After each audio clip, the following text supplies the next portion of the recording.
This is a big win for the Knicks, and I just want to break down why because we looked a lot better both on the offensive side and the defensive side. So starting on the offense, we're starting to settle into what we want to run. So we started running this formation, this horns formation, a lot against the Bucks, and we continued against the Sixers.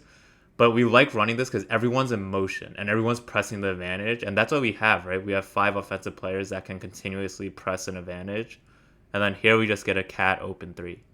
So just good ball movement, good player movement, starting from the beginning of the game. This play I like a lot, and I would love to see the point per possession for this play. It's just a cat delay where he's trailing, right? And he's just really dangerous in this position because he can shoot like he does here, but he can also drive like he did against the Heat and against Bam.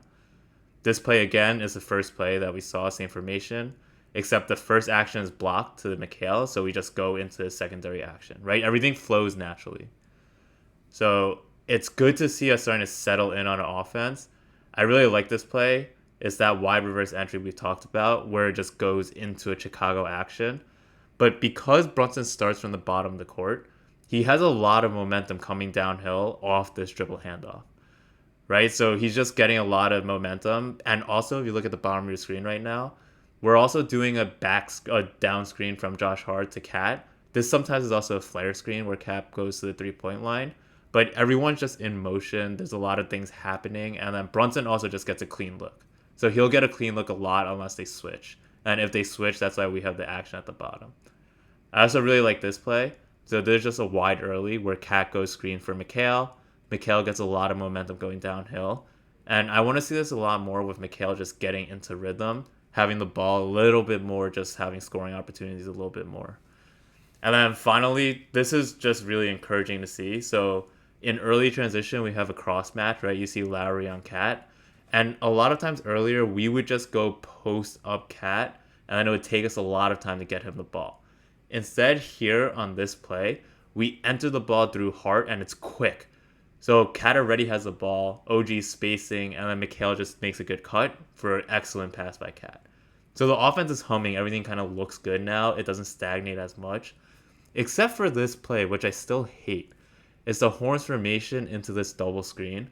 But Brunson doesn't attack here with any urgency, and he never really does off this play. He just kind of bounces it out. So here the Sixers are going to trap, but allow teams just switch, and then we wait for a rescreen.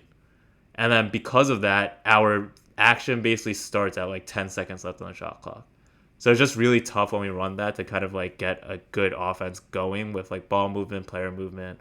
So it's just a play that I don't like. Now let's switch to the defensive side of the ball. I know the stats been floating around with Cat as a rim protector, but realistically, he hasn't been horrible as just a straight up post defender, as you can see here against Embiid. So in isolation, in the post, he's pretty solid. He can hold his own. It's really just in drop coverage and in pick and roll coverages where he's really, really struggling. So here the Sixers didn't run him in the pick and roll a lot, which made him really solid on the defensive end in this game. I'm still a little concerned what our defensive coverage looks like in the drop pick and roll, but for the most part in this game, they didn't run it, so we just got to see Cat in isolation a lot, and he did a really good job. So, like, just want to give props to Cat for his defensive ability in this game specifically, just being a post defender.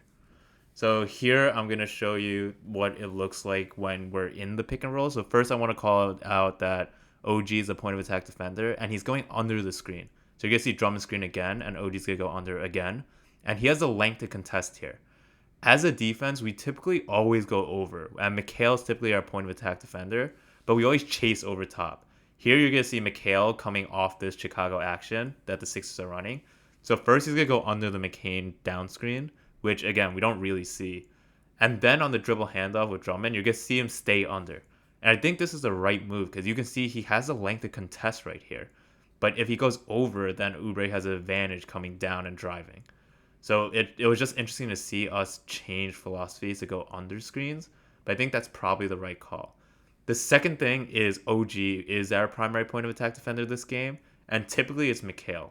I think this is also the right move. I'm a big McHale defender on the defensive side of the ball, but I think for the purposes of our personnel with Cat and Drop, you want a point of attack defender who can blow up the screen a bit stronger. McHale's an elite recoverer of getting back into the play, but he's not as good at navigating the initial screen.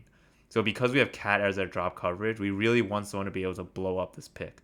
Watch here, you're gonna see OG kind of push Paul George out a little bit, which allows him to recover and allows Cat time to recover as well. So I'm interested to see this continue if we continue to run OG as our point of attack defender. I think that's probably the right move. And Mikhail's also really strong as a roamer. So he'll be able to use his length to get into passing lanes to stunt and recover. So I think overall that philosophy probably makes a little bit more sense.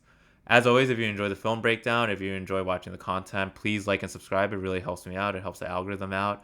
And I've reviewed all previous Knicks games. I'll review on future Knicks games as well. Hope you guys enjoy the content. See ya.